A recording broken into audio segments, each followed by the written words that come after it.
하나님은 창조주 하나님이에요. 하나님은 만물을 창조하셨어요. 하나님은 천사들을 창조하시고 하늘과 땅을 창조하시고 하늘의 해와 달과 별들과 바다의 물고기와 나무와 열매와 사람들과 동물들을 창조하셨습니다.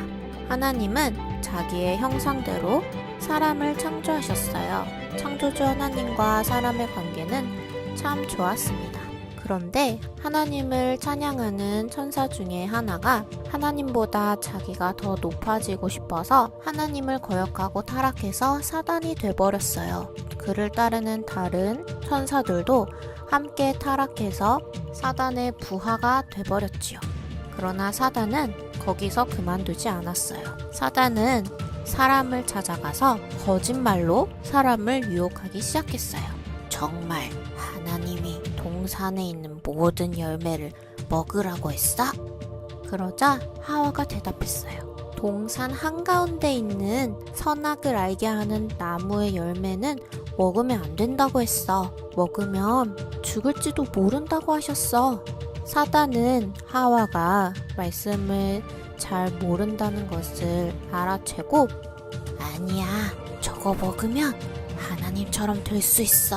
그 말을 듣고 나서 보니 정말 열매가 탐스럽고 맛있어 보이는 거예요. 그래서 하와는 그 열매를 따먹게 되었어요.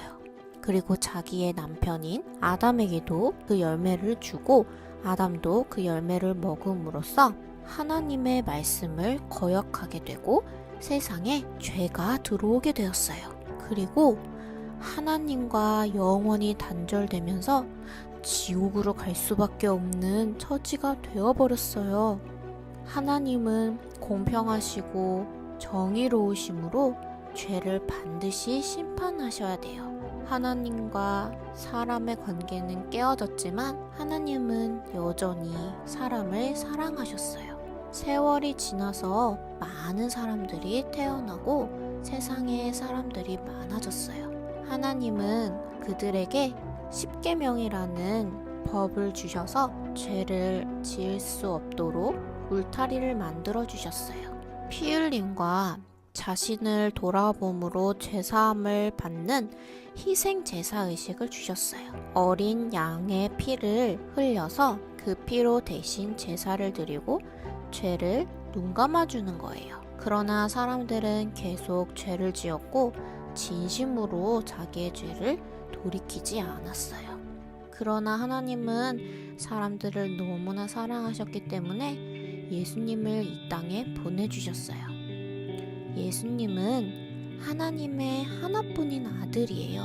그리고 예수님은 아주 지혜롭고 똑똑한 선생님이었어요. 예수님은 기적을 일으키는 능력이 있었는데 한 번은 제자들과 함께 바다에 배를 타고 나갔는데 갑자기 태풍이 불어서 배가 뒤집힐 위기에 처한 거예요. 그런데 예수님께서 잠잠하라 한마디 하시니 태풍이 멈추고 잠잠해졌어요. 그리고 어떤 사람에게 나쁜 귀신이 들어와서 사람을 괴롭혔는데 예수님께서 귀신아 당장 나가라 하시니 귀신이 나가고 또 예수님의 친구인 나사로가 죽어서 장사를 지내고 며칠이 지났는데 예수님께서 오셔서 나사로의 무덤 앞에서 나사로야 나와라 하시니 나사로가 살아 돌아왔어요. 그리고 예수님께서 말씀을 전하시는 도중에 사람들이 배가 고픈 걸 보고 보리떡 5개와 물고기 2마리로 5,000명을 먹이셨어요. 이렇게 예수님은 우리의 필요를 채워주시고 사망을 이기시고 자연을 다스리는 능력이 있으셨어요.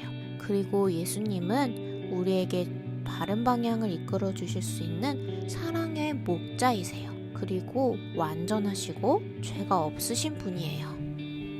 그런 예수님이 우리를 대신해서 완전한 희생 제물이 되셨어요. 예수님이 흘리신 피로 인해서 우리가 죄사함을 받았어요. 예수님께서는 우리의 죄를 위하여 죽으셨어요.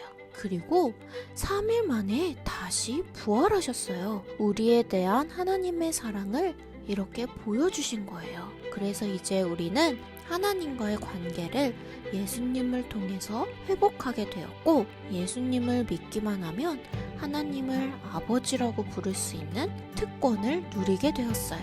그리고 하나님께서 처음에 사람을 창조하신 그 목적인 이 땅을 다스리는 그 권세를 다시 되찾게 되었어요. 이렇게 예수님께서 우리에게 주신 이 값지고 귀한 선물을 우리는 매일매일 나의 영에 말해주고 다른 사람에게도 전해주는 우리 미라클 차일드가 되었으면 좋겠습니다.